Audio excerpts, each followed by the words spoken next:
The sun had barely begun to set, casting an orange glow across the pavement as Emily stepped out of the campus library with two of her closest friends. The air was still thick with the heat of late summer, a typical August afternoon in California. After a long day of study sessions and back-to-back lectures, the trio decided to treat themselves to a nice dinner at a restaurant one of them had spotted on social media, a place described as trendy yet cozy, upscale, but welcoming. Emily, dressed in a simple yet tasteful summer dress and her favorite pair of flip-flops, felt light and carefree. The flip-flops were a matter of comfort rather than style. She had chosen them because they were easy on her sore feet after walking all day, and given the casual vibe of her town, they never drew second glances until that night. As they approached the restaurant, laughter danced between them. The sidewalk was crowded with people enjoying the final days of summer. Inside the glass facade, the restaurant shimmered with golden lights and low conversation. They pushed open the door, stepping into the cool air of the entrance, immediately enveloped in the scent of freshly baked bread and garlic butter. It should have been inviting, but it wasn't. The moment they crossed the threshold, a sharply dressed man near the hostess stand narrowed his eyes. Before Emily or her friends could even offer polite greeting, he stepped forward. "I'm sorry," he said, raising his hand slightly toward Emily. "You can't come in here wearing those." At first, Emily blinked in confusion. She glanced down at herself, wondering if she had somehow spilled something or missed a sign. Her dress was clean. Her bag was modest. Then she looked at her shoes. The flip-flops. "Is there a problem?" one of her friends asked, frowning. The man's expression remained firm, if not slightly apologetic. "We have a dress code. Proper footwear is required. Flip-flops aren't allowed inside the dining area." The restaurant grew quieter around them, as if the moment had drawn in curious ears. Emily felt a flush of heat rise from her chest to her cheeks. She opened her mouth to speak, to perhaps ask for an exception or offer an apology, but the words wouldn't come. Her throat tightened with the kind of embarrassment that takes you by surprise, the kind you don't know how to fight because you didn't see it coming. She looked at her friends, but their faces were unreadable, a mix of discomfort and disbelief. One of them took a step back. Another cleared her throat. "We can go somewhere else," one of them said quietly, clearly trying to salvage the moment. Emily nodded. She managed a tight, polite smile. "It's okay," she said, voice barely audible. She turned and walked out, her flip-flops slapping against the tile, the sound far too loud in the hush that had fallen over the room. Outside, the evening air no longer felt soft. It felt heavy and damp, as if the whole city had turned its back for a moment. Emily kept walking, even as one of her friends tried to say something supportive. She wasn't angry. Not yet, but she was humiliated. Deeply, she had never thought of her shoes as anything more than footwear. Yet tonight, they had become a reason for exclusion, a barrier between her and a meal, between her and her friends, between her and a sense of belonging. It wasn't about fashion. It wasn't about policy. It was about how easily someone could make you feel small for simply existing as you are. The three of them ended up grabbing takeout from a nearby taco stand and eating on a park bench. Her friends tried to change the subject, talking about professors, upcoming tests, weekend plans. Emily nodded along, but her mind was still back at that entrance, back at the look the man gave her, not cruel but definitive, like she didn't belong. That night, back in her small apartment with the fan buzzing in the corner and the moonlight cutting across her floor, Emily sat on her bed with her laptop open. She didn't plan to post anything. At first, she just typed out what had happened to make sense of it for herself. But as she read over the words, she realized the weight they carried, not because she had been turned away, but because of how familiar the feeling was. She hesitated only a moment before hitting post. "I got turned away from a restaurant tonight because I was wearing flip-flops," she wrote. It wasn't the rejection that hurt. It was the way it was done, as if I didn't matter, as if I wasn't welcome. It's just shoes, right? But somehow, tonight, they became something else. She closed the laptop and went to bed, not expecting anything more than a few likes from close friends. But as she drifted off to sleep, that moment at the door played over and over in her head. and something deep inside her began to shift. She didn't know it yet, but the story was only just beginning. By the time sunlight crept through the blinds the next morning, Emily had already received more notifications than she could count. Her phone buzzed repeatedly against her nightstand, vibrating every few seconds with likes, shares, and comments piling up by the hundreds. Still groggy from sleep, she pulled the blanket tighter around her shoulders and reached for the device, not expecting much. Maybe a few messages from friends, a couple of supportive words, and then the slow fade of internet attention. But when the screen lit up, the sheer volume of interaction made her blink. Her post hadn't just caught the attention of people she knew. It had been shared by strangers, quoted by popular accounts, and reshared by several community pages. The words she had typed so quietly in the solitude of her room had apparently resonated far beyond her circle. There were thousands of comments. Some were outraged. Others were emotional. Many told stories of similar moments, times they had been turned away, judged, or made to feel lesser because of what they wore, how they looked, or how they spoke. Emily found herself reading for hours. It felt surreal to be the epicenter of this unfolding conversation. What had started as a moment of personal humiliation had become, somehow, a public discussion about dignity, acceptance, and how rules are often used not to protect, but to exclude. One comment stood out. It read, "It's never about the flip-flops. It's about the way some people treat others, as though they need to earn the right to be seen. You were brave to tell your story." She reread that line several times. Brave. She hadn't felt brave. She had felt embarrassed, quiet, unsure, and yet people were calling her courageous. It was an unsettling but oddly empowering contradiction. She was being seen now, not judged for her footwear, but listened to for her voice. By the end of the day, several local news outlets had reached out through direct messages. One of them asked if she would be open to an interview. Another wanted to quote her post in an article about social norms and restaurant policies. She didn't respond immediately. Something about the attention still made her uneasy. She hadn't asked to be a symbol or a headline. She had just wanted to explain how it felt to be told she wasn't good enough. Meanwhile, her campus began to buzz.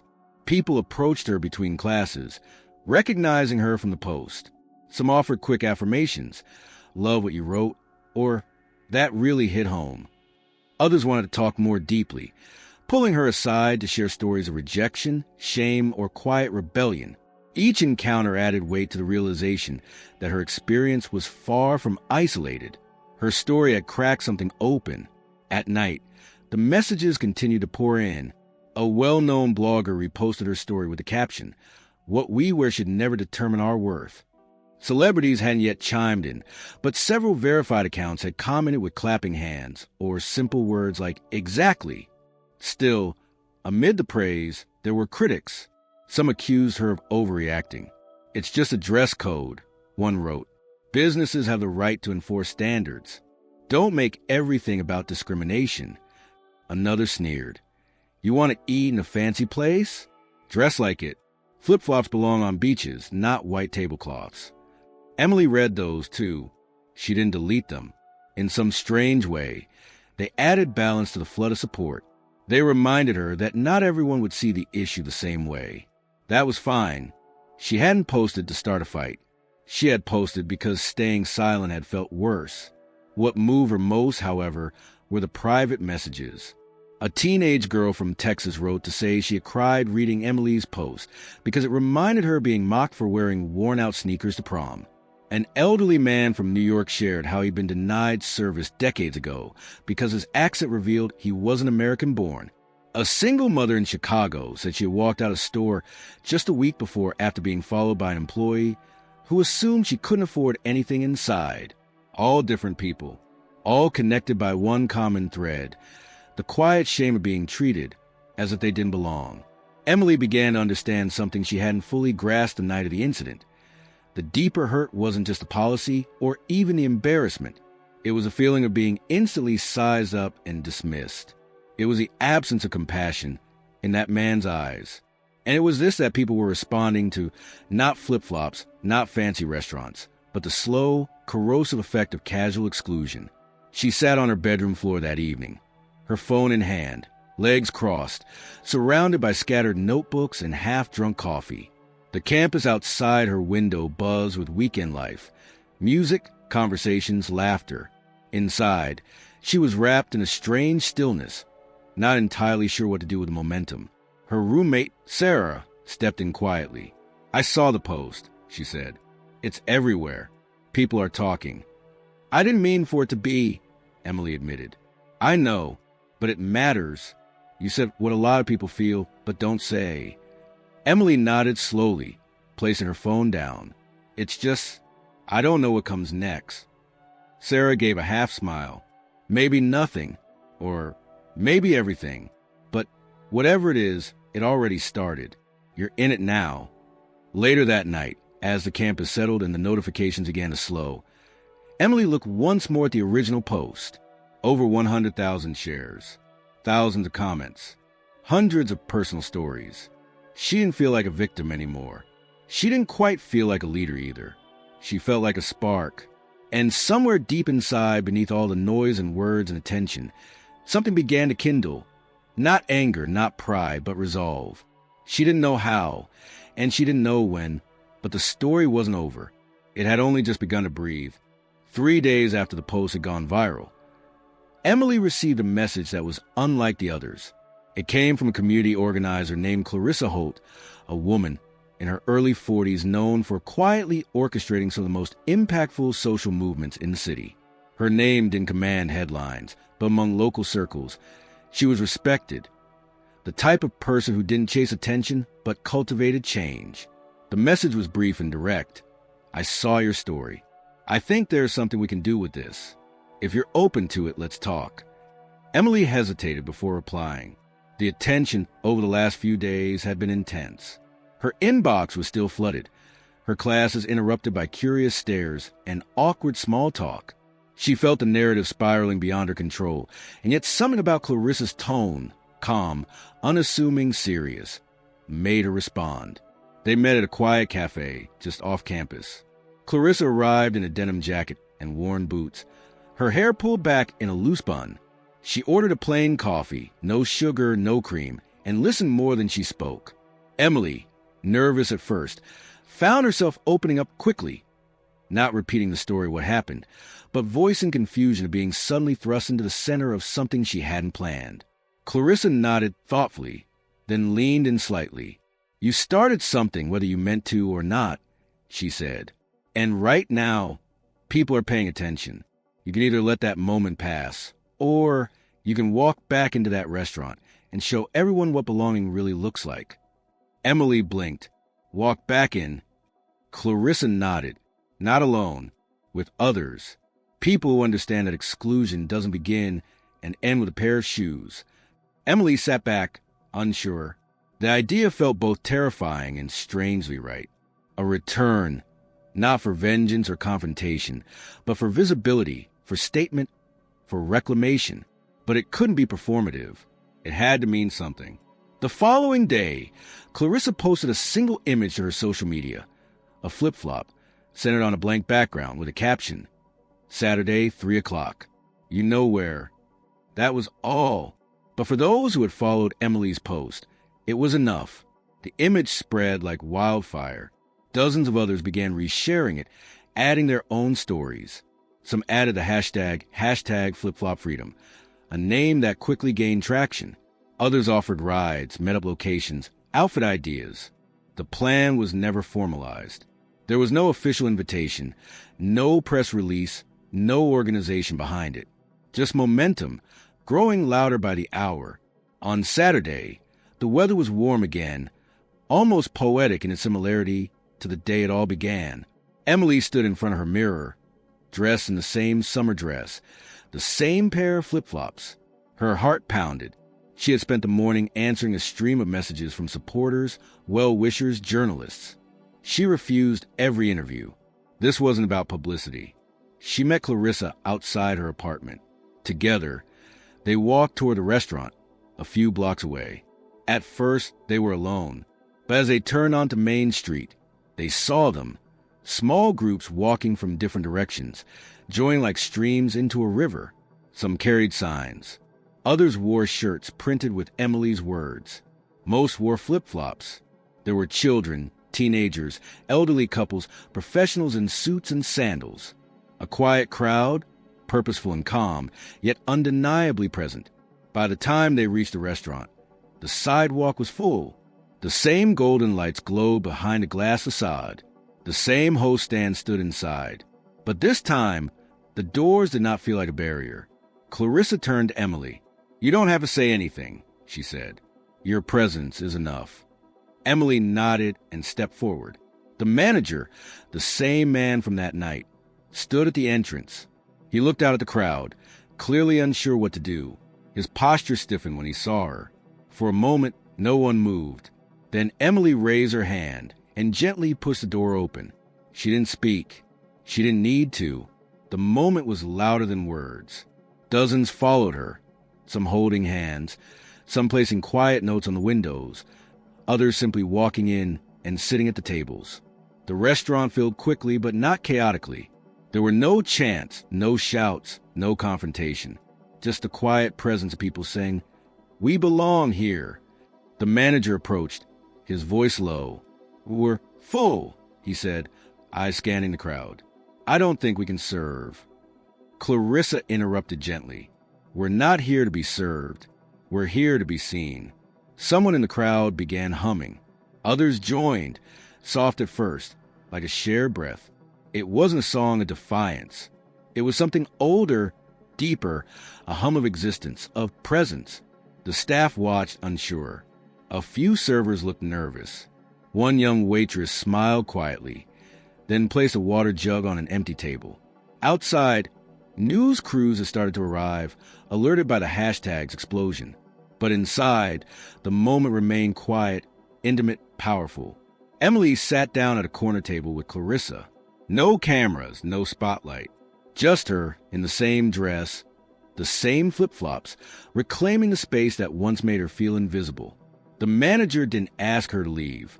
He couldn't. After about an hour, people began to rise. One by one, they left small notes under salt shakers, folded napkins into quiet origami messages, took pictures not themselves, but one another. Some left cards to the staff. Others thanked Emily in whispers. No one shouted. No one demanded anything. It was the silence that carried the message. As Emily stepped outside again, the crowd parted to let her pass. She saw familiar faces, professors, classmates, baristas from nearby cafes. Some nodded. Others simply watched her go, standing in flip-flops, feet grounded, heads high. She didn't feel like a symbol. She felt like herself. The silence left behind after the protest was not the end, but the beginning of a much louder reckoning. The following Monday, the restaurant's phone lines were overwhelmed with calls, many of them not from customers placing reservations, but from individuals demanding explanations. Online, the once spotless Yelp and Google reviews pages began to sour. Hundreds of one-star ratings flooded in, accompanied by pointed comments about discrimination, outdated dress codes, and the now infamous treatment of Emily. The establishment that prided itself on exclusivity suddenly found itself under a microscope, not for cuisine or decor, but for a moment it had tried to dismiss as policy. By midweek, the restaurant's owner, Jonathan Reeves, a man known in the city's business circles for his immaculate suits and meticulous image, was forced to break his silence. He released a public statement on the restaurant's website, a 3-paragraph response attempting to both justify and apologize. It opened with corporate neutrality. "We acknowledge recent concerns raised regarding an incident that took place at our establishment." But the words lacked warmth.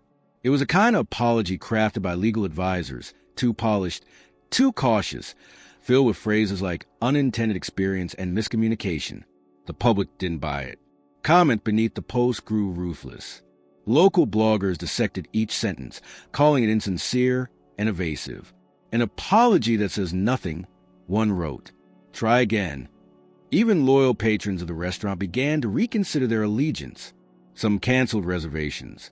Others posted photos of their torn-up membership cards. For the first time since opening, tables were left vacant during peak hours. But it wasn't just the restaurant's public image that suffered. Inside the team, tension brewed. Staff members who had witnessed the original incident began whispering among themselves. A few confessed to friends that they'd felt uncomfortable with how Emily had been treated, but had been too afraid to speak up. One waitress resigned quietly, citing a moral misalignment. Another server, in a now-deleted Twitter thread, shared that this wasn't the first time someone had been denied service based on appearance, only the first time it had gone public. Meanwhile, Emily kept a low profile. She declined interviews, avoided public appearances, and limited her social media activity. What she had set in motion had taken on a life of its own. She spent more time in the campus library again, walking to the halls with her headphones on, trying to reconnect with normalcy. But normalcy was elusive. One afternoon, a letter arrived at her apartment, handwritten and delivered without a return address. She opened it cautiously. The paper was thick, the ink slightly smudged. It read, "I was the one who stood at the door that day. I'm sorry. I've played the moment over in my head 1,000 times since. I thought I was following policy, but now I see I was following something else. Fear, maybe. Image. I don't know. I just know I was wrong. And I hope you believe that this regret is real." There was no name signed at the bottom, but she recognized the handwriting from receipts, the slightly slanted R of the manager. She folded the note carefully, placed it back in the envelope, and tucked it into a drawer without a word. A few days later, the restaurant made headlines again, this time for hosting a press conference. The announcement came suddenly. A full review of the restaurant's policies would be conducted, the dress code rewritten, and a new community advisory panel formed to ensure that inclusivity, not exclusivity, guided their customer standards. Standing at the front of the restaurant's entrance, flanked by a few senior staff and a stiff-looking PR representative, Jonathan Reeves read from a printed speech. "We acknowledge that rules, however well-intentioned, can become tools of exclusion when applied without empathy. We fail to recognize the impact of our actions and the message we sent. We were wrong. It was a better attempt, not perfect, not poetic, but more human." He looked tired, his voice occasionally catching. He mentioned Emily by name, not as a villain, but as a catalyst for necessary reflection. He didn't blame her. He didn't minimize. It was the first time his face had appeared vulnerable to the public. Still, the crowd watching was skeptical. Forgiveness wasn't automatic. It never was. But this time, some nodded. A few clapped half-heartedly. Inside the restaurant, a printed sign was taped beside the host stand. "All are welcome. Comfort and dignity come before couture." Emily saw the photo of it online. Later that night, Clarissa called her. "They're starting to get it," she said. Emily wasn't sure. Maybe they're just trying to stop the bleeding. Clarissa didn't argue. That's part of the process. First they deny, then they defend, then they begin to understand. Sometimes. Emily looked out her window at the campus below. Students milling between buildings, sandals slapping against pavement, laughter echoing faintly through the trees. "It doesn't change what happened." "No," Clarissa said, "but it changes what happens next." In the weeks that followed, other businesses began reevaluating their policies too. Some updated their websites to clarify dress codes in more inclusive terms. Others removed the policies altogether. One local bookstore cafe offered a discount to anyone who came in wearing flip-flops, calling it a toast to walking your own path. At the university, a student-led panel invited Emily to speak. She hesitated at first, unsure what to say that hadn't already been said. But eventually, she agreed, not to relive the moment, but to talk about how silence, both forced and chosen, can shape people in quiet, lasting ways. The event drew a full house. She stood at the podium, fingers gripping the edge, voice steady but soft. "I didn't plan to become a symbol," she said. "I just wanted to eat dinner. But when you're made to feel like you don't belong, and then people tell you that you do, something changes. Not just in you, but in them." She paused, letting the words settle. "I didn't walk back into that restaurant to prove a point. I walked back because I could, because I should have been able to in the first place." The room was quiet. Outside, the restaurant continued operating. It still served pasta with gold-dusted truffle oil, still lit its tables with candlelight, but it no longer stood untouched by criticism. The shame of that night had cracked its glass sheen. What was left behind was something messier, more human, more exposed. And in that mess, there was space to rebuild. Autumn arrived with a quiet shift. The blistering heat of late summer gave way to crisp air and amber leaves scattered across the sidewalks of campus. Emily, still adjusting to the new rhythm of her life, walked through the season like someone balancing on a thread, no longer invisible, but still not quite comfortable with the way people looked at her now. The girl who once blended into lecture halls and library corners had become someone others recognized, approached, quoted, and yet in private, she remained cautious, uncertain whether her voice had sparked genuine change or merely temporary noise. One Thursday morning, a professor from a university's sociology department reached out, inviting her to sit on a panel titled "The Politics of Belonging." The event was part of a series on social identity, and Emily's name had surfaced in conversations among faculty as someone whose lived experience could offer more than theoretical insight. She agreed, hesitantly. She wasn't a public speaker. She wasn't even a sociology major. But she understood, now more than ever, what it felt like to be the subject of society's arbitrary rules, and how quickly personal pain could ripple into public discourse. On the day of the panel, she dressed simply, pulled her hair back, and arrived early. The auditorium filled slowly, buzzing with the chatter of students and professors, some carrying notepads, others just curiosity. The moderator introduced each panelist, a professor, a community activist, a business consultant, and Emily, a student whose recent experience has challenged assumptions about inclusion, respect, and the quiet power of protest. When it was her turn to speak, she didn't read from notes. Instead, she looked out into the room and said, "I never thought a pair of flip-flops would change my life. I never thought they would teach me about shame, solidarity, and what it means to feel seen. But here I am. And I think we need to talk about how small things become symbols, not because they matter, but because of how people react to them." Her voice was steady, but her hands were folded tightly in her lap. As the panel continued, audience members asked questions about dignity, about resistance, about the role of social media in modern activism. Emily answered with care, choosing her words not to impress, but to be honest. Afterward, several students lingered to thank her. A professor offered to sponsor an independent study project. Someone else suggested she start a blog. That night, she sat alone in her apartment, staring at a blank document on her screen. She didn't start a blog. Not yet.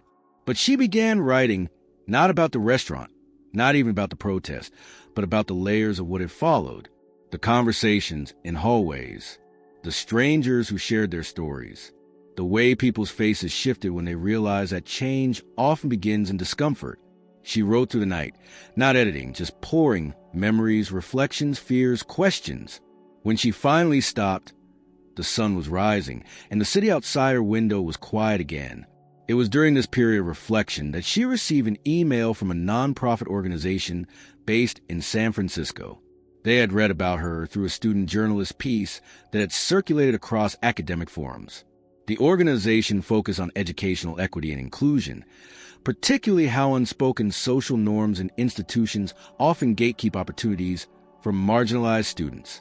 They wanted to invite her to speak at an upcoming youth leadership summit. At first, she thought it was a mistake. Surely they had meant to contact someone else. But the email was direct, addressed to her by name, and described her story not as a viral moment, but as a lived example of navigating public spaces with quiet defiance. She replied with trembling fingers. A week later, she stood on a small stage in a community center surrounded by folding chairs, teenagers in the front row, their eyes wide and expectant. She spoke not as someone who had all the answers, but as someone who had lived a question and learned how to keep walking even when people tried to block the door. When she finished, they stood, not out of formality, but because they understood what she had given them. Permission to be proud of their presence, even when the world tried to shrink it. More invitations followed. She began receiving requests to participate in panels, write op-eds, contribute to conversations about access and public space. At first, she accepted only a few, then more. Soon, she found herself on trains and buses, crossing cities to meet people she never would have known otherwise: artists, students, teachers, organizers. Her calendar filled slowly, and for the first time in her life, she had to learn how to say no. One afternoon, she was invited to a live radio interview. The host introduced her as Emily Carson, whose quiet stand sparked a movement. She laughed softly into the microphone. "It wasn't a stand," she corrected. "It was a walk. I was just trying to walk into a place and be treated with respect." The host smiled. Sometimes the most powerful movements begin with someone walking. In the audience was a woman who worked for a national education campaign. A week later, Emily was offered a temporary role as a youth inclusion advisor, helping draft training materials for school administrators across the country. The position was part-time, remote, flexible, but it gave her a new kind of agency, one not tied to likes or comments, but to work that would outlive any headline. Her professors began to notice the change. In class, she spoke more. Her writing deepened. She no longer wrote only to complete assignments, but to explore. Her essays grew more complex, more layered, drawing from lived experience, weaving emotion with analysis. One professor pulled her aside and said, "You have something to say. Don't let the noise around you drown out the clarity within you." Through it all, she never forgot the original moment. The door, the refusal, the walk away. But it no longer haunted her. It had become a pivot point, something she could look at without flinching, not because it hadn't hurt, but because it had led her somewhere she hadn't known she needed to go. She still wore flip-flops, not as a symbol anymore, but simply because they were comfortable. One day, walking across campus, someone stopped her and said, "Are you the girl from the restaurant thing?" Emily nodded. The person smiled. "Thank you for showing us we don't have to stay quiet." That night, she added a line to her journal. "I thought I had been humiliated, but maybe I had been awakened."